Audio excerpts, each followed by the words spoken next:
πώς συνδέεται η άσκηση με την πρόληψη του Αλτσχάιμερ και των νευροεκφυλιστικών νόσεων? Έχει αυξηθεί πάρα πολύ και φαίνεται ότι και το 2050 θα είναι γύρω στο 1 δισεκατομμύριο οι άνθρωποι που πάσχουν από άνοια. Είναι λοιπόν πραγματικά η σύγχρονη πανδημία. Όταν ένας ασθενής με άνοια έχει μία ανάγκη που δεν μπορεί να εκφράσει, πώς μπορεί πραγματικά να εκφραστεί? Εμείς πρέπει να το καταλάβουμε σαν φροντιστές ή πρέπει να εκπαιδευτούμε σε αυτό? Μετρήσιμα έχει μειωθεί. Δηλαδή? Το 2010 είχαν μετρήσει πως ο μέσος όρος προσήλωσης στην οθόνη ήταν 2,5 λεπτά χωρίς να υπάρξει αναλλαγή. Σήμερα είναι τα 47 δευτερόλεπτα. Βέβαια, δεν είναι μόνο ότι έχει μειωθεί η προσοχή μας, αλλά και το ότι δεν έχουμε μάθει και πώς να συγκεντρωνόμαστε.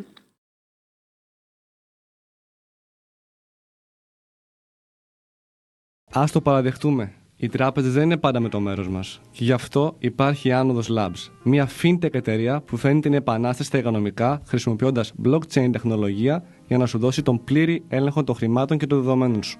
Χωρίς μεσάζοντες, χωρίς περιττές χρεώσεις, γίνε η δική σου τράπεζα.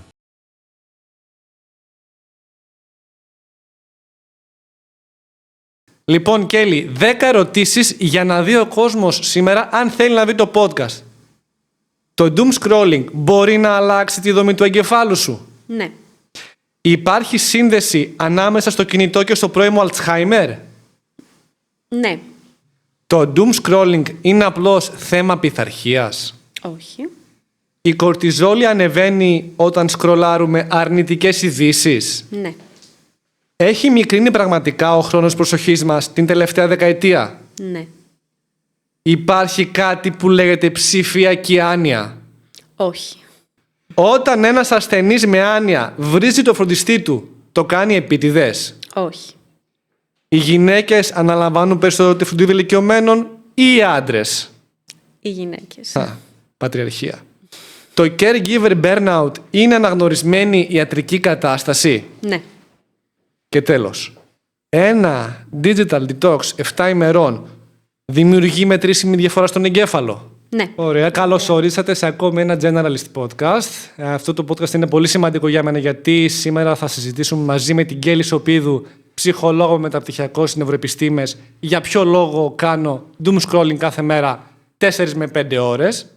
Αλήθεια, τώρα 4,5-5 ώρες έχω μέσο όρο στο κινητό σε χρόνο οθόνης.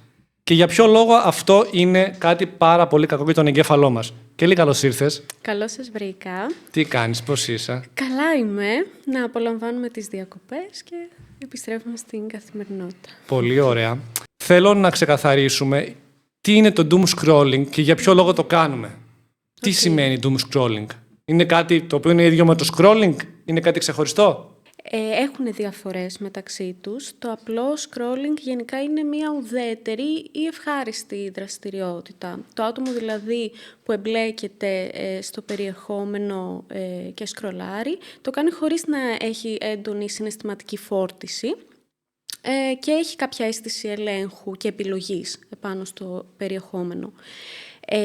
Μπορεί να σταματήσει λοιπόν σχετικά εύκολα το σκρολάρισμα και αυτό δεν συνοδεύεται από αυξημένη εσωτερική ένταση.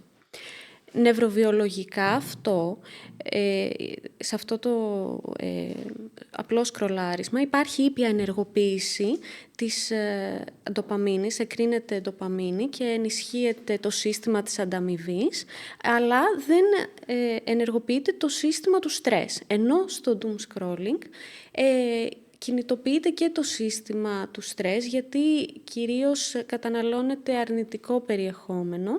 Τι εννοούμε αρνητικό περιεχόμενο? Δηλαδή, εγώ θα μπω στο TikTok, όπως θέλεις πες το, έχω ακούσει να το λέω και με τις δύο φορές και με τις δύο όψεις, αλλά μπορεί να πετύχω, ας πούμε, βιντεάκια τα οποία να πάρω κάτι από αυτά, να είναι εκπαιδευτικού περιεχομένου, αλλά θα το συνεχίσω, δεν θα σταματήσω. Αυτό είναι κακό scrolling ή καλό? Δηλαδή, είναι το ίδιο με το να πάω και να δω να χορεύουν βιντεάκια και να έχει μουσική και να ακούω ένα δεύτερο και να φεύγω? Ποια είναι η διαφορά τους?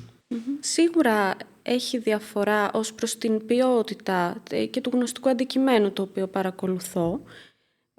Βέβαια στο doom scrolling εννοούμε ότι περισσότερο διαβάζουμε καταστροφολογικές ειδήσεις, επειδή υπάρχει μια ασάφεια και αβεβαιότητα στη σημερινή εποχή. Υπάρχει και πάρα πολύ μεγάλο περιεχόμενο όσον αφορά το πώς πάνε τα πράγματα παγκοσμίως στην Ελλάδα. Κυρίως αυτό το περιεχόμενο αφορά, βέβαια. Μετά υπάρχουν εννοείται και διαφορετικού είδους ειδήσεις ή αντικείμενα ή περιεχόμενα τα οποία μπορούμε να δούμε και να μας προσφέρουν κάτι ή και όχι. Οι αρνητικές επιπτώσεις όμως του scrolling στον εγκέφαλο είναι περίπου ίδιες. Δεν έχει να κάνει δηλαδή τόσο με το αντικείμενο που παρακολουθώ. Και γιατί νιώθω καλά όταν το κάνω? Η ανακούφιση που λαμβάνω όταν σκρολάρω είναι η βραχυπρόθεσμη απόδραση που έχω από το κενό ή την πλήξη. Δηλαδή ο εγκέφαλός μου κερδίζει ένα προβλέψιμο μονοπάτι ντοπαμίνης χωρίς κόπο. Κάθε φορά που το δάχτυλό μου δηλαδή σηκώνεται και ξαναπατάει την οθόνη, υπάρχει μια βεβαιότητα του τι θα βγει τώρα. Αυτή η μικρή δόση που προσμονής ελκύει την ντοπαμίνη. Όταν εγώ δηλαδή περιμένω να βγει το επόμενο βιντεάκι, ανεβαίνει η ντοπαμίνη μου. Όταν μόλις βγει όμως το περιεχόμενο, πέφτει η ντοπαμίνη και εγώ αναζητώ το επόμενο βιντεάκι. Μου θυμίζει λίγο και τον εθισμό στο τζόγο. Την αναμονή που έχει σχετικά με τα φρουτάκια. Δηλαδή, άμα θα σου κάτσει το φρούτο, ο φαράω κλπ. Πώς τα λέτε, ρε παιδιά, αυτά? Η φαράω κλπ. Αυτό μου θυμίζει. Υπάρχει κάποια συσχέτιση με αυτό το φαινόμενο? Στον εθισμό και όπως λέμε πολύ λαϊκά στη μαστούρα, εννοείται ότι ενεργοποιείται το ίδιο σύστημα ανταμοιβής. Δηλαδή, πάλι εκρίνεται η ντοπαμίνη προκειμένου να λάβω την ευχαρίστηση. Η ντοπαμίνη λοιπόν είναι η ορμόνη της επιθυμίας και της αναζήτησης. Έτσι και στο τζόγο, ας πούμε, για παράδειγμα, η αναμονή αυτού που θα βγει σαν αποτέλεσμα, στα φρουτάκια, ας πούμε, η αναμονή του αποτελέσματος, είναι η μαστούρα. Όπως είναι όταν οι τοξικοεξαρτημένοι, ας πούμε, θα βάλουν την ουσία μέσα τους. Ναι. Μπορούμε να πούμε ότι το doom scrolling, αυτή η αίσθηση αναμονής και το γεγονός ότι θέλω συνεχώς και κυνηγάω ντοπαμίνη, είναι έλλειψη πειθαρχίας ή όχι? Νομίζω ότι είναι απλοϊκό να πούμε ότι είναι έλλειψη πειθαρχίας. Δηλαδή? Γιατί ακριβώς αυτές οι πλατφόρμες όπως το TikTok, το Instagram έχουν κάποια εργαλεία που ονομάζονται το Infinite Scroll, ας πούμε, ή το Personalized Loops, οι αλγόριθμοι, τα οποία είναι σχεδιασμένα έτσι ώστε να παρακάμπτουν τον προμετωπιό μας φλοιό. Δηλαδή, ο προμετωπιός φλοιός είναι το κέντρο λήψης αποφάσεων και το κέντρο το οποίο διαχειρίζεται τις παρορμήσεις μας. Οπότε όταν αυτά είναι σχεδιασμένα ώστε να παρακάμπτουν το λογικό κομμάτι σε εισαγωγικά του εγκεφάλου, δεν μπορούμε να πούμε ότι είναι τόσο έλλειψη πειθαρχίας. Γιατί η πειθαρχία είναι ένας πεπερασμένος πόρος. Είναι όπως όταν είμαστε εξαντλημένοι σωματικά ή συναισθηματικά κουρασμένοι, ο εγκέφαλος διαλέγει αυτόματα την οδό με τη μικρότερη αντίσταση. Νομίζω ότι είναι σαν να λέμε ότι ένας άνθρωπος με εξάντληση είναι απλά τεμπέλης. Και να σε ρωτήσω κάτι τώρα που μου έρθει στο μυαλό. Το πόσο πειθαρχημένος είσαι σε σχέση με το τι κάνεις και τι επιλογές λαμβάνεις στην καθημερινότητά σου έχει να κάνει με ποιο σημείο της ημέρας λαμβάνεις τις αποφάσεις? Δηλαδή, υπάρχει περίπτωση να είμαι πιο πειθαρχημένος το πρωί γιατί έχω πιο πολύ νοητική ενέργεια και το βράδυ να έχουν πέσει άμυνές μου, το φίλτρα μου κλπ. Και να μην είμαι τόσο πειθαρχημένος? Έχεις παρατηρήσει κάτι τέτοιο κλινικά, μη κλινικά, θεωρητικά? Γενικά, ο κυρκάδιος ρυθμός είναι το βιολογικό μας ρολόι, το οποίο ορίζει πώς θα είναι οι λειτουργίες μας μέσα σε ένα 24ωρο, γιατί τόσο έχουμε ορίσει περίπου τη μέρα, το κύκλο της ημέρας και της νύχτας. Οπότε αυτό επηρεάζει και τον εγκέφαλό μας. Όταν έχουμε κάνει έναν καλό ποιοτικό ύπνο και σηκωθούμε, εννοείται ότι θα έχουμε μεγαλύτερη διάβγεια, μεγαλύτερη ενέργεια και πιο καθαρό μυαλό, με απλά λόγια. Τώρα, όσον αφορά έτσι, για το κατά πόσο παίρνουμε πιο λογικές ή πιο συναισθηματικές αποφάσεις το πρωί ή το βράδυ, δεν θα έλεγα ότι υπάρχει τόσο έτσι, μεγάλη συσχέτιση. Μιλήσαμε προηγουμένως για το πώς αναπτύσσεται ο προμετωπιός φλοιός. Έχω την εξής ερώτηση. Έχει ηλικία συγκεκριμένη το μέχρι πότε αναπτύσσεται το προμετωπιός φλοιός ή όχι? Ο προμετωπιαίος φλοιός είναι το μέρος του εγκεφάλου το οποίο ολοκληρώνεται η ανάπτυξή του τελευταίο. Δηλαδή, ακόμη και στα 20 μας έτη, κάπου εκεί πέρα, τέλος πάντων, στα 20 με 22 αρχίζει και ολοκληρώνεται η ανάπτυξή του. Οπότε, όπως καταλαβαίνεις, είναι πολύ λογικό το ότι οι έφηβοι πολλές φορές παίρνουν παρορμητικές αποφάσεις, γιατί ακριβώς δεν έχει ολοκληρωθεί η ανάπτυξή του. Οπότε, γενικά βασίζονται περισσότερο στην αμυγδαλή, η οποία είναι το μέρος του εγκεφάλου, το οποίο σχετίζεται περισσότερο με τα συναισθήματα. Δηλαδή, είναι το μέρος του εγκεφάλου κατά το οποίο δημιουργούνται και οι συναισθηματικές μας αναμνήσεις, και θα λέγαμε ότι ενεργοποιείται σε πάρα πολλές συναισθηματικές καταστάσεις, όπως και όταν είμαστε πολύ στρεσαρισμένοι, και αυτό σχετίζεται με το σκρολάρισμα επίσης. Η αμυγδαλή που λέμε είναι το reptilian brain. Όχι. Το reptilian brain είναι μια θεωρία αρκετά παλιά που διαχώριζε τον εγκέφαλο σε 3 λειτουργίες, το οποίο πλέον θεωρείται λίγο παροχημένο, γιατί ο εγκέφαλος πλέον δεν θεωρούμε ότι χωρίζεται, ότι διαχωρίζονται οι λειτουργίες του, είναι ενιαίες. Οπότε... Πάμε λίγο, ξέρεις τι θέλω να δούμε μαζί. Τι είδους επιδράσεις έχει στον εγκέφαλο και στη διάθεσή μας. Δηλαδή, έχω ακούσει πολλές φορές για τον όρο popcorn brain. Τι είναι το popcorn brain που έχω ακούσει τόσες φορές? Είναι ο εγκέφαλος ο οποίος έχει μάθει να δέχεται συνεχή εκρηκτικά ερεθίσματα. Αυτός ο εγκέφαλος όμως έχει κατακαιρματισμένη προσοχή. Δηλαδή, όταν εγώ έχω εκπαιδεύσει τον εγκέφαλό μου σε τόσο συχνή και έντονη εναλλαγή ερεθισμάτων, μου είναι δύσκολο μετά να παρακολουθήσω μία ταινία 2 ώρων σερί ή μία συζήτηση 15 λεπτών χωρίς να αλλάζει η οθόνη. Πολύ σωστό αυτό, και θυμάμαι πολύ πρόσφατα είχα δει μία συνέντευξη που έκανε ο Ben Affleck με τον Matt Damon. Είχε κάνει λοιπόν αυτή τη συνέντευξη και είχαν πει αυτοί ότι έχουν χωριστεί ταινίες με τέτοιο τρόπο, ώστε να μπορεί συνεχώς να υπενθυμίζεται στον τηλεθεατή, αυτό που βλέπει την ταινία, η κύρια θεματική της ταινίας, γιατί ξεχνιέται ότι έχει φτάσει σε αυτό το σημείο προσοχή μας, που πρέπει συνεχώς, ακόμη και στις ταινίες, να μας υπενθυμίζουν ποιο είναι το περιεχόμενο, γιατί είμαστε στο κινητό μας. Και μιλάμε για αναπροσαρμογή ολόκληρου κλάδου του σινεμά, απλά και μόνο επειδή έχουμε αυτό που λέμε το popcorn brain. Εσύ πώς το βλέπεις θετικά, αρνητικά? Εγώ το βλέπω μόνο αρνητικά. Το ότι έχουμε συνηθίσει στην τόσο έντονη εναλλαγή των ερεθισμάτων, αυτό μας έχει κοστίσει σε βάθος επεξεργασίας. Δηλαδή, δεν μπορούμε να επεξεργαστούμε ένα ερέθισμα που θα μας έρθει ή μια δραστηριότητα που κάνουμε σε τέτοιο βάθος, ώστε να πούμε ότι κάτι εδραιώνεται σαν συνήθεια ή στη μνήμη μας, γιατί ακριβώς έχουμε επικεντρωθεί περισσότερο στην ταχύτητα και στο multitasking. Δηλαδή στην δεξιότητα αυτή που τόσο πολύ υποθούμε να αποκτήσουμε όλοι, να κάνουμε πολλά πράγματα ταυτόχρονα, η οποία βέβαια και αυτή οδηγεί σε διάσπαση προσοχής. Οπότε χρειάζεται πολύ μεγάλη προσοχή σε αυτό, γιατί ενισχύουμε αυτό που ενισχύει και το scrolling.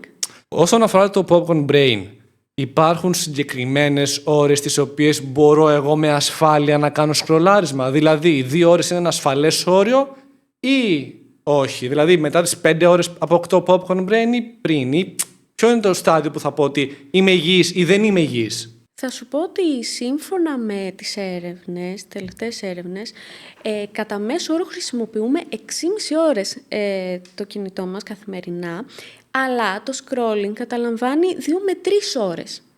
Οπότε ήδη το 2 ώρες είναι αρκετό για να πούμε ότι υπάρχει αρνητική επίπτωση στον εγκέφαλο μας και στην καθημερινότητά μας. Βλέπω ότι μου μίλησες για βάθος επεξεργασίας, έτσι.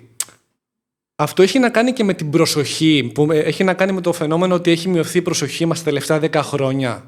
Μετρήσιμα έχει μειωθεί. Δηλαδή? Το 2010 είχαν μετρήσει πως ο μέσος όρος προσήλωσης στην οθόνη ήταν 2,5 λεπτά χωρίς να υπάρξει αναλλαγή. Σήμερα είναι τα 47 δευτερόλεπτα. Βέβαια, δεν είναι μόνο ότι έχει μειωθεί η προσοχή μας, αλλά και το ότι δεν έχουμε μάθει και πώς να συγκεντρωνόμαστε. Στο σχολείο, για παράδειγμα, που θεωρείται η συγκέντρωση ως κάτι προαπαιτούμενο, νομίζω ότι το ίδιο το πλαίσιο δεν έχει διδάξει στα παιδιά και πώς να συγκεντρώνονται. Δηλαδή, είναι ακόμα δασκαλοκεντρικό το μάθημα, δεν υπάρχουν τόσα συχνά διαλύματα, δεν υπάρχει κίνηση μέσα στο μάθημα για να υπάρξει και αποφόρτιση της ενέργειας. Οπότε θα έλεγα ότι είναι και κοινωνικό ζήτημα, πέρα δηλαδή από το ότι έχει μειωθεί πάρα πολύ η προσοχή μας, ας μην ξεχνάμε ότι είναι και μια δεξιότητα την οποία θα πρέπει να αποκτήσουμε, να την καλλιεργήσουμε. Και επειδή μίλησε για παιδιά, θέλω να σταθώ λίγο στα παιδιά. Βλέπω κι εγώ από την τάξη μου ότι πρέπει συνεχώς να βρίσκεις νέους δημιουργικούς τρόπους για να κρατήσεις την προσοχή των παιδιών. Θέλουν υπολογιστή, θέλουν quiz, θέλουν να κάνεις διαδραστικές δραστηριότητες, να κουνηθούν λίγο. Έτσι, είναι πολύ σημαντική κίνηση. Και νομίζω ότι υπάρχει μια διασύνδεση μεταξύ κίνησης, ισορροπίας και ανάπτυξης της μνήμης, αλλά αυτό είναι ένα podcast ολόκληρο μόνο του. Ας το αφήσουμε για τώρα. Αλλά υπάρχει και ένα ζήτημα εκεί.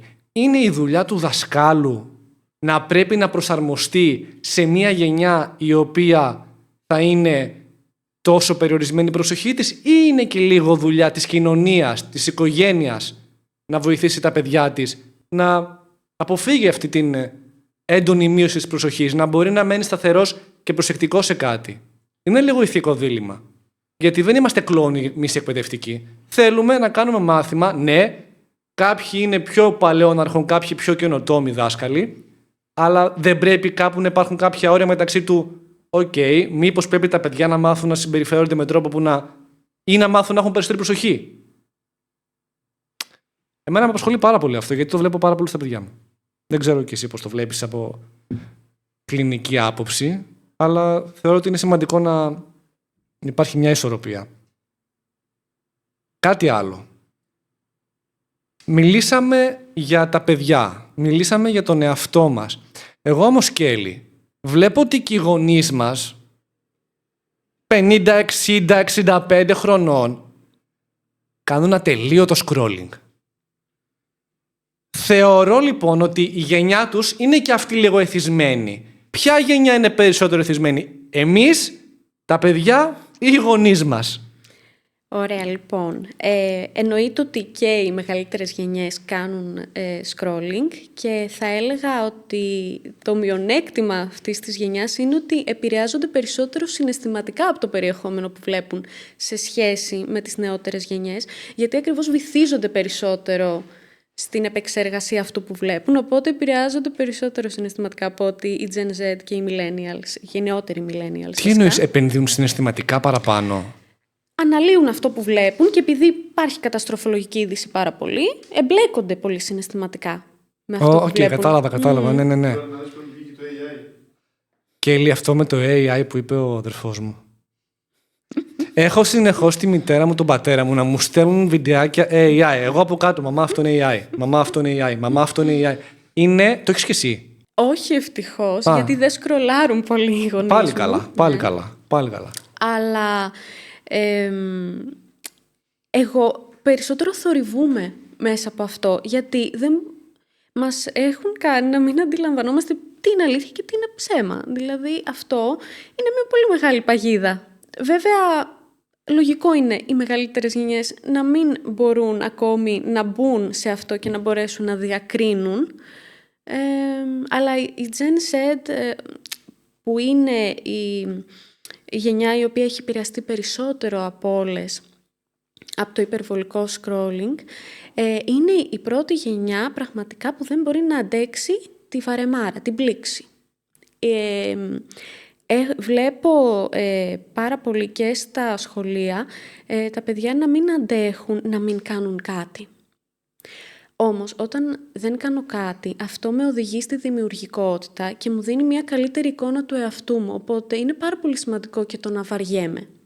Και νομίζω ότι και εσύ το βλέπεις από τη δική μας τη γενιά, ότι μονίμως απαιτείται κάτι να κάνεις στην καθημερινότητά σου, αλλά αυτό σε αποτρέπει από το να ακούσεις λίγο και τις εσωτερικές σου φωνές, να έρθεις κοντά με τον εαυτό σου. Να αυτοαναφέρεσαι δηλαδή. Και αυτό είναι μια μεταγνωστική ικανότητα. Άρα με το να μη βαριέμαι, ουσιαστικά δεν σκέφτομαι πάνω σε αυτά που κάνω στην καθημερινότητα, σε αυτά που σκέφτομαι, σε αυτά που μαθαίνω. Πέρα από αυτό, νομίζω ότι είναι σημαντικό να θίξουμε και ότι αυτός ο εγκέφαλος έχει και κάποια θετικά της Gen Z. Δηλαδή, ότι έχει πολύ μεγάλη ταχύτητα επεξεργασίας της οπτικοακουστικής πληροφορίας που λαμβάνει. Οπότε δεν θα λέγαμε ότι υπάρχουν μόνο αρνητικά, γιατί αναφέραμε και ότι έχουν μειωμένο βάθος επεξεργασίας, ωστόσο φαίνεται να έχουν αρκετά μεγάλη ταχύτητα και γρήγορα σαρώνουν την πληροφορία. Βέβαια αυτό έχει κόστος στο διάβασμα.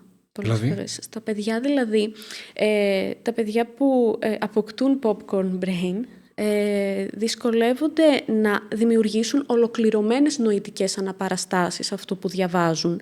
Γιατί πιάνουν λέξεις κλειδιά, όπως κάνουμε στο σκρολάρισμα που θα δούμε λίγα δευτερόλεπτα ή θα το βάλουμε στην ταχύτητα επί 2.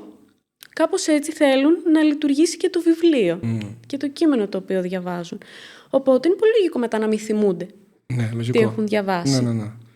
Και πολλές φορές τα παιδιά μου λένε διάβασα 4 ώρες και δεν κατάφερα να γράψω καλά στο διαγώνισμα. Και εννοούν ότι διάβασα 4 ώρες, αλλά άνοιξα και το κινητό μου 40 φορές. Η προσοχή διαμοιράζεται. Δεν γίνεται έτσι. Θέλει να είσαι αφοσιωμένο σε κάτι και να κάνεις χρονισμένα διαλύματα. Δηλαδή να ακολουθήσεις μια τεχνική πομοντόρο, ας πούμε. Να κάνεις μισή ώρα ελεγχόμενο διάβασμα, φοκουσαρισμένο ακριβώς εκεί που πρέπει, και για 10 λεπτά, 15, όσο νιώθεις εσύ αναγκαίο, να κάνεις το διάλειμμά σου, να μην σκεφτείς κάτι, να πας να κάνεις κάτι να φας και μετά να συνεχίσεις να διαβάζεις. Πάμε να κάνουμε δεύτερο πομόδωρο, τρίτο, τέταρτο. Εμένα με έχει βοηθήσει πάρα πολύ στο διάβασμά μου αυτή η τεχνική και δεν ξέρω αν υπάρχουν και άλλες τεχνικές οι οποίες μπορούν να βοηθήσουν στο να αναπτύξουμε την προσοχή μας. Ωραία. Σίγουρα αυτό που βοηθά στο να επανεκπαιδεύσουμε την προσοχή μας είναι σταδιακά να μειώσουμε αυτά τα έντονα ερεθίσματα που παίρνουμε και να αρχίσουμε να ασχολούμαστε με δραστηριότητες που έχουν χαμηλότερη διέγερση. Δηλαδή το να διαβάσω κάτι εξωσχολικό, το να κάνω δημιουργικές δραστηριότητες με τα χέρια μου, όπως η κεραμική, η ζωγραφική. Όλα αυτά με βοηθούν έτσι ώστε να εξασκώ μία ήπια αλλά σταθερή συγκέντρωση. Αυτό βέβαια για να συμβεί, έτσι, δεν μπορούμε από το 0 να πάμε στο 100. Όχι. Και από το 100 στο 0. Δηλαδή το να πω ότι από εδώ και πέρα μου απαγορεύω να σκρολάρω και θα πρέπει να ασχολούμαι με κάτι άλλο, ο εγκέφαλός μου αυτό το απορρίπτει. Δεν αντιδρά λοιπόν στους απόλυτους κανόνες, αλλά στα μικρά όρια. Δηλαδή, αντί να πω δεν θα σκρολάρω καθόλου, θα σκρολάρω για 10 λεπτά, συνειδητά όμως αυτή τη φορά, και θα κάνω και κάτι άλλο. Και αυτό φαίνεται ότι βοηθά πάρα πολύ και στο να θέσω όρια γενικά στον εαυτό μου. Βέβαια, όπως είπα, το να πω ότι δεν θα σκρολάρω ή ότι θα σκρολάρω για 10 λεπτά δεν μπορεί να γίνει αφότου έχω μπει σε όλη αυτή τη διαδικασία του σκρολαρίσματος. Θα πρέπει να γίνει από πριν. Δηλαδή? Θα πρέπει δηλαδή να πω, εγώ πριν εμπλακώ στο scrolling, να βάλω αυτά τα όρια στον εαυτό μου και στην δραστηριότητα.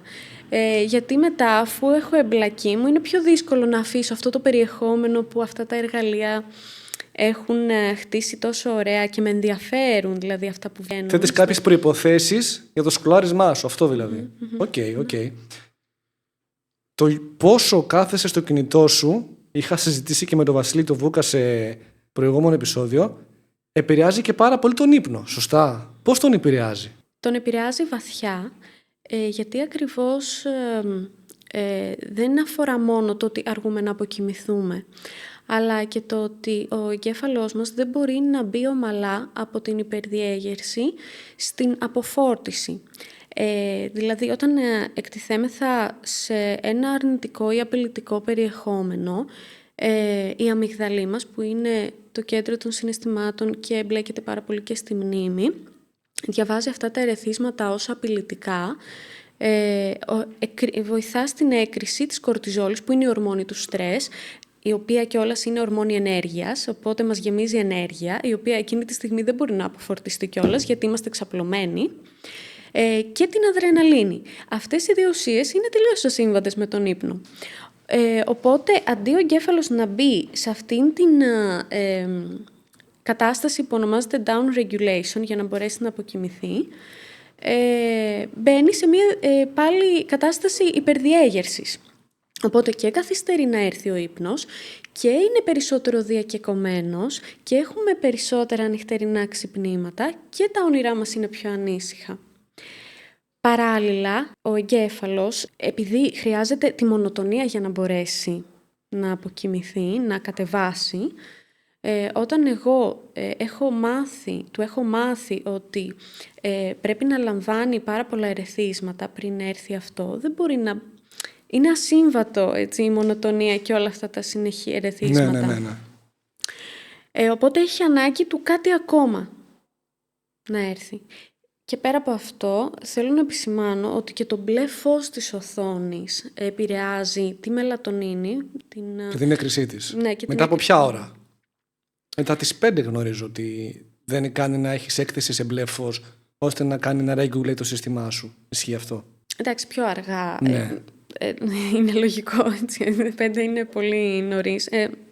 Οπότε, νομίζω ότι μετά τις 10-11, ειδικά, όταν εσύ καταστέλεις την έκρηση της μελατονίνης, εμποδίζεις τον κυρκάδιο ρυθμό, όπως είπαμε, να δώσει το σήμα ότι τώρα είναι η ώρα για ύπνο.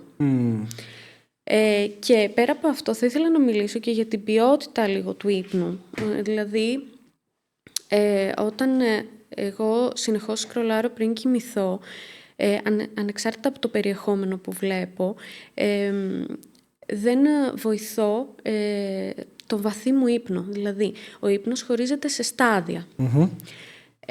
Όταν εγώ αποκόπτω τον ύπνο μου, τον περιορίζω και τον βαθύ ύπνο. Στο βαθύ ύπνο γίνονται οι αναμνήσεις μου. Εδραιώνονται οι αναμνήσεις μου. Οπότε όταν εγώ τον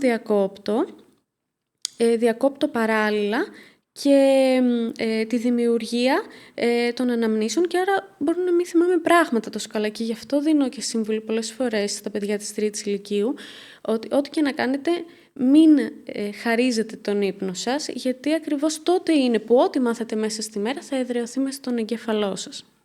Το μακροχρόνιο doom scrolling, αυτές οι ώρες που περνάω στο κινητό μου, μπορεί να προκαλέσει πρώιμο Alzheimer?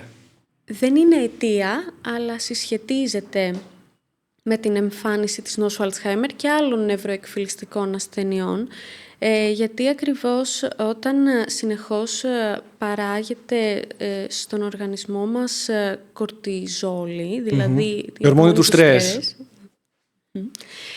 η οποία σχετίζεται και με την νευροφλεγμονή, που θα την αναλύσουμε σε λίγο,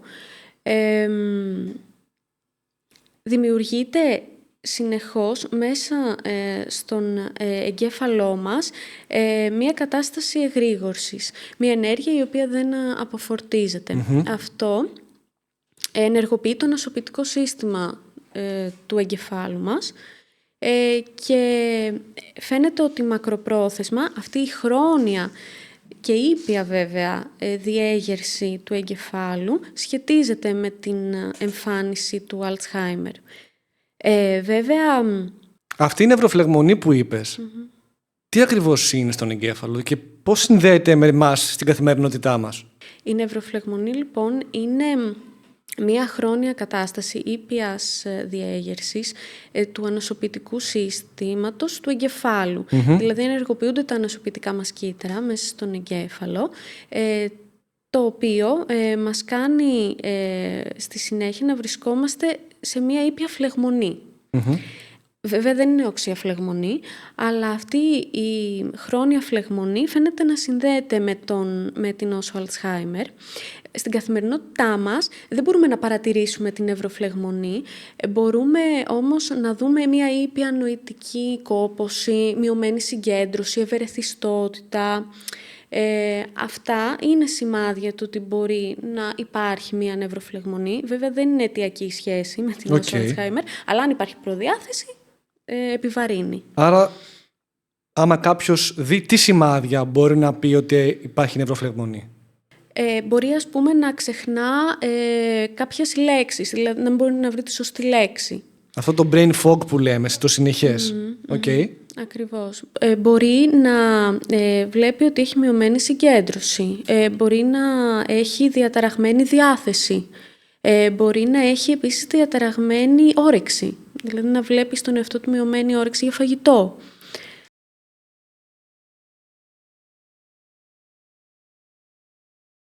Προσπαθώ να κάνω κάτι συναλλαγές τον τελευταίο καιρό και συνέχεια η τράπεζα με τους μπλοκάρει. Έχω πρόβλημα. Πες μου, τι να κάνω. Η Άνοδος είναι η λύση, ρε φίλε. Άνοδος Finance είναι η πρώτη αποκεντρωμένη τράπεζα. Άνοδος.finance. Άνοδος.finance. Αυτά είναι γενικά κάποια σημάδια της νευροφλεγμονής. Και αυτή η νευροφλεγμονή μπορεί να οδηγήσει και σε μείωση της νευροπλαστικότητας.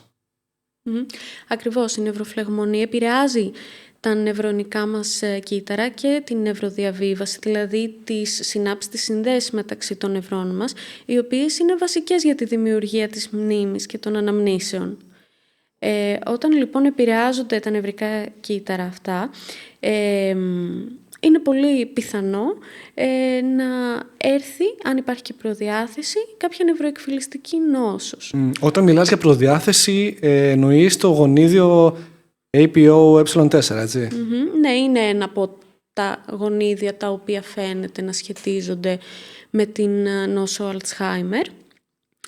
Βέβαια, φαίνεται ότι και ας πούμε με την έλλειψη ύπνου που σχολιάσαμε πριν λίγο, ότι όταν εγώ μειώνω τον βαθύ μου ύπνο, είναι το στάδιο εκείνο το οποίο ο εγκέφαλός μου αποτοξινώνεται από κάποιες τοξικές πρωτεΐνες, όπως είναι το β-αμυλοειδές, που είναι μια πρωτεΐνη που σχετίζεται με την νόσο Alzheimer. Οπότε όταν εγώ δεν δίνω χρόνο στο βαθύ μου ύπνο, οι τοξικές αυτές πρωτεΐνες παραμένουν μέσα στον εγκέφαλο. Θέλω να δω αν κατάλαβα καλά. Όσο λιγότερο κοιμόμαστε δηλαδή, τόσο πιο πολλές οι πιθανότητες, όχι να αποκτήσουμε, αλλά να εκφραστεί το Alzheimer που μπορεί να έχουμε γονιδιακά και προδιάθεση. Έχει να κάνει περισσότερο με την ποιότητα του ύπνου. Ναι. Γι' αυτό και είπαμε ότι το scrolling ουσιαστικά επηρεάζει την ποιότητα του ύπνου μου. Όταν είναι διακεκομένος, ναι.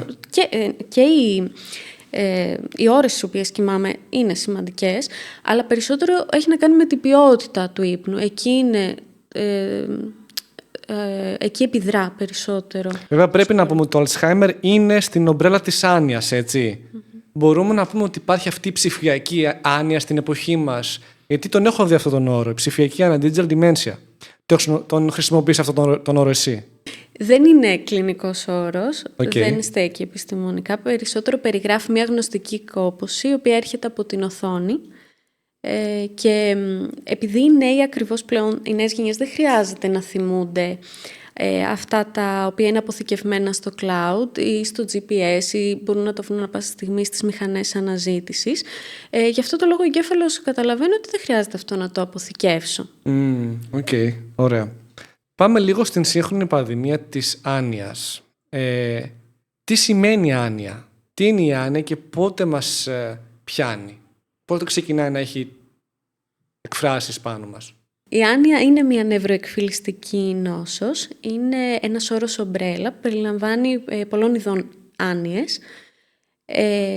Γι' αυτό και πολλές φορές χρησιμοποιούμε υπεραπλουστευτικά την νόσο Alzheimer. Είναι βέβαια ενός είδους άνοια. Και δεν έχει ηλικία, να σου πω την αλήθεια. Υπάρχουν κάποια είδη άνοιας τα οποία εμφανίζονται και στα 40, όπως είναι η μετοποκροταφική. Okay. Γενικά όμως παίζει πάρα πολύ ρόλο πλέον και η γενετική προδιάθεση. Και υπάρχει και η γεροντική άνοια, η οποία έρχεται με την φυσική ροή της ζωής, επειδή εκφυλίζονται τα κύτταρά μας του εγκεφάλου. Θέλω να πάμε λίγο στην γεροντική άνοια, γιατί νομίζω είναι κάποια θέματα τα οποία πολλοί κόσμος δεν τα συζητάει και δεν βγαίνει αυτή η κουβέντα προς τα έξω και θέλω να τη φέρω εγώ. Έχει να κάνει με το ότι δεν είναι απλώς ένα φαινόμενο το οποίο είναι νευροεκφυλιστικό, έχει να κάνει με και με το ανθρώπινο κομμάτι, ότι η μητέρα σου, ο πατέρας σου μπορεί να μην θυμάται καν ποιος είσαι. Πόσο σκληρό είναι να μην σε γνωρίζει ο άνθρωπός σου. Νομίζω ότι αυτό που όντως πονά περισσότερο τους περιθάλποντες και τις περιθάλπουσες ασθενών με άνοια είναι αυτό το κομμάτι της χαμένης σχέσης. Δηλαδή δεν πονά τόσο το ότι είναι πρακτική η δυσκολία της φροντίδας, ότι πρέπει 24 ώρες το 24ωρο να είμαι εκεί, όσο περισσότερο το ότι χάνεται αυτή η αμοιβαιότητα, το ότι ο άνθρωπος μου δεν με αναγνωρίζει, το ότι μπορεί να με κοιτά καχύποπτα ή να μου επιτίθεται. Τι εννοείς να μου επιτίθεται? Υπάρχουν πολλά συμπτώματα συμπεριφορικά στις άνοιες, ο θυμός, ο εκνευρισμός, η κατάθλιψη, τα οποία επιδρούν επιβαρυντικά στο ψυχολογικό φορτίο του περιθάλποντα, τα οποία βέβαια νευρολογικά, νευροβιολογικά εξηγούνται και είναι πολύ βασικό να υπάρχει και ψυχοεκπαίδευση των περιθαλπόντων γύρω από αυτά, γιατί πολλές φορές νιώθουν στόχος. Αλλά είναι περισσότερο το πεδίο βολής οι περιθάλποντες, γιατί ακριβώς ο εγκέφαλος των ασθενών δεν μπορεί να καταλάβει ή να αναγνωρίσει ίσως πολλές φορές ότι αυτό είναι το παιδί μου και του επιτίθεμαι, γιατί υπάρχει από πίσω κάποια ανάγκη την οποία δεν μπορεί να εκφράσει ο ασθενής. Δηλαδή, όταν ένας ασθενής με άνοια έχει μία ανάγκη που δεν μπορεί να εκφράσει, πώς μπορεί πραγματικά να εκφραστεί? Εμείς πρέπει να το καταλάβουμε σαν φροντιστές ή πρέπει να εκπαιδευτούμε σε αυτό? Και τα δύο είναι απαραίτητα, και η ψυχοεκπαίδευση και η υποστήριξη, να λάβω δηλαδή υποστήριξη και από κάποιον ειδικό, το οποίο δεν μεριμνάται δημόσια δυστυχώς, πέρα από ελάχιστες εξαιρέσεις όπως είναι η Ελληνική Εταιρεία Alzheimer που παρέχει ψυχοεκπαίδευση και υποστήριξη. Είναι πολύ σημαντικό να καταλάβω ότι αυτό που θα με βοηθήσει εμένα ως περιθάλπουσα ή περιθάλποντα δεν είναι τόσο να ηρεμήσω τον ασθενή, όσο του να καταλάβω ότι κρύβεται πίσω από αυτή του την αντίδραση. Μπορεί να είναι κούραση, μπορεί να είναι πείνα, μπορεί να είναι πόνος. Και όλο αυτό θα του βγει με προκλητικότητα, επιθετικότητα και θυμό, έτσι. Φαντάσου ότι είσαι σε ένα δωμάτιο και έρχεται κάποιος τον οποίο εσύ εκείνη την ώρα δεν αναγνωρίζεις. Είναι άμυνα πολλές φορές. Είναι άμυνα, γιατί δεν σε γνωρίζει πολύ απλά. Βέβαια, πόσο εξουθενωτικό είναι αυτό για τους περιθάλποντες, έτσι. Και νούμερο 1. Δική μου άποψη, έτσι. Δεν θα έπρεπε οι περιθάλποντες ανθρώπων με άνοια, γεροντικής άνοιας, να είναι μια δουλειά η οποία ανταμείβεται κρατικά και έχει και τα ένσημά της? Και γιατί δεν έχει μεριμνήσει κάποιος γι' αυτό? Όντως, το 40 με 70% των περιθαλπόντων είναι μη αμοιβόμενοι, δηλαδή είναι συνήθως άτομα του οικογενειακού περιβάλλοντος του ασθενούς. Και αυτοί οι άνθρωποι γύρω στο 50-60% πάσχουν από μια ψυχολογική επιβάρυνση και μπορούν κλινικά να διαγνωστούν με κατάθλιψη ή αγχώδεις διαταραχές. Είναι πολύ συχνό λοιπόν. Μιλάμε για τους περιθάλποντες πάντα, έτσι. Τους μη αμοιβόμενους περιθάλποντες. Τους μη αμοιβόμενους, εντάξει. Θα μου πεις οικογένεια είναι. Από την άλλη, γιατί από τη στιγμή που πρέπει να είσαι πάνω από έναν άνθρωπο 24/7, να μην πληρώνεις γι' αυτό, να μην έχεις τα ένσημά σου για μια τόσο σημαντική δουλειά? Ακριβώς, οι άνθρωποι αυτοί συνήθως σκέψου ότι κουβαλούν τριπλό φορτίο. Έχουν το ρόλο του παιδιού, ίσως αν είναι παιδί του γονέα που περιθάλπουν, έχουν δικά τους παιδιά και είναι και φροντιστές κάποιου ανθρώπου. Και στην Ελλάδα ειδικά, επειδή υπάρχει και οικονομική δυσχέρεια, οδηγούνται πολλές φορές στο να αφήσουν τις δουλειές τους ή να μειώσουν το ωράριό τους προκειμένου να φροντίσουν τον άνθρωπό τους. Γιατί υπάρχει, ξέρεις, και στην ελληνική οικογένεια η αίσθηση του καθήκοντος και του φιλότιμου, ότι να μην αφήσω τον άνθρωπό να τον φροντίσουν κάποιοι άλλοι. Αλλά είναι και το πρακτικό κομμάτι του ότι δεν υπάρχουν χρήματα. Δηλαδή η σύνταξη των ασθενών, γιατί συνήθως είναι συνταξιούχοι οι ασθενείς, δεν φτάνει για μια ιδιωτική δομή φροντίδας. Οπότε αναγκάζονται. Και αυτή η δομή φροντίδας θέλει λεφτά. Δηλαδή, δώσε μου ρε κράτος χρήματα και ασφάλεια για αυτό που κάνω και εγώ θα κρατήσω τον άνθρωπό μου σπίτι. Δεν γίνεται να γίνουν όλα ταυτόχρονα. Δεν γίνεται και με βγάζει από τα ρούχα μου όλο αυτό που συμβαίνει, γιατί δεν είναι σωστό. Νομίζω ότι περισσότερο βασίζονται στο ότι ξέρουν ότι η ελληνική οικογένεια είναι μια δεμένη οικογένεια που δεν θα αφήσει τον άνθρωπό της, οπότε θα αναγκαστούν και θα βρουν λύση μόνοι τους. Ποιος φροντίζει περισσότερο όμως τους ανθρώπους του που μπορεί να έχουν άνοια, γυναίκες ή άντρες? Κατά κύριο λόγο είναι γυναίκες και στην Ελλάδα συγκεκριμένα το 75% είναι γυναίκες. Γιατί πέφτει ο κλήρος στις γυναίκες για τη φροντίδα των ηλικιωμένων? Όπως καταλαβαίνεις, κοινωνικά ο ρόλος της φροντίστριας κυριαρχεί στο γυναικείο φύλο. Επίσης, οι γυναίκες είναι περισσότερο διατεθειμένες να αφήσουν τη δουλειά τους στην άκρη και να φέρνει ο άντρας τα χρήματα στην οικογένεια. Και γι' αυτό το λόγο θα αφήσουν πιο εύκολα τη δουλειά τους, θα επικεντρωθούν στην φροντίδα. Όλο αυτό δεν μπορεί να λήξει καλά, είτε για τον άνθρωπο που πάσχει από Αλτσχάιμερ ή από άνοια, το ίδιο πράγμα είναι, ή για τον φροντιστή του. Πότε μπορεί κάποιος από τους φροντιστές να καταλάβει ότι πρέπει να σταματήσω, είμαι κοντά σε burnout? Το burnout, δηλαδή η ψυχολογική επιβάρυνση των περιθαλπόντων, είναι πέρα από την συναισθηματική και ψυχική κούραση, είναι και σωματική. Το να δω ότι δεν μπορώ να τα καταφέρω δεν σημαίνει ότι δεν είμαι ικανός ή ικανή. Σημαίνει ότι όλο αυτό το βάρος της φροντίδας χρειάζεται να μοιραστεί προκειμένου να αισθάνομαι κι εγώ καλά και να εκπληρώνω και άλλους ρόλους στη ζωή μου. Γιατί δεν είμαι μόνο φροντιστής. Μπορεί να είμαι και σύντροφος και σύζυγος και μητέρα ή πατέρας. Δηλαδή πρέπει να δω ότι δεν μπορώ να εκπληρώσω όλους τους ρόλους το ίδιο καλά. Το να μοιραστεί λοιπόν η ευθύνη είναι δείγμα ψυχικής ανθεκτικότητας και όχι αδυναμίας. Μήπως έχουν αυξηθεί το πόσοι έχουν άνοια τελευταία? Είναι η ιδέα μου. Είναι λοιπόν πραγματικά η σύγχρονη πανδημία. Όπως ήταν ο COVID, θα λέγαμε ότι διαχρονικά τώρα θα είναι η άνοια. Μια πανδημία ωστόσο η οποία κρατάει περισσότερο και έχει μεγαλύτερο αντίκτυπο από μια πανδημία που μπορεί να κρατήσει 2-3 χρόνια. Για ποιο λόγο έχουν περισσότερη άνοια όμως? Γιατί υπάρχουν πάρα πολλές πλέον επιβαρυντικές συνήθειες στην καθημερινότητα, οι οποίες οδηγούν σε γνωστική έκπτωση. Δηλαδή όταν εγώ, και θα το πάω λίγο και στη χρήση του scrolling, όταν εγώ ενεργοποιώ μόνο αυτό μου το μονοπάτι στον εγκέφαλο, ενδυναμώνω μόνο αυτές μου τις νευρικές συνδέσεις και δεν δημιουργώ νέες συνδέσεις, που αυτό είναι βασικό για να μπορέσουμε λοιπόν να έχουμε καλή γνωστική ικανότητα βασικά, να έχουμε ένα καλό γνωστικό απόθεμα. Είναι πολύ βασικό να δημιουργώ νέες συνάψεις στον εγκέφαλό μου. Όταν εγώ αυτό δεν το κάνω, γιατί η αλήθεια είναι ότι μειώνεται με τα χρόνια, διακόπτονται αυτές μου οι συνδέσεις. Κατάλαβα, ωραία.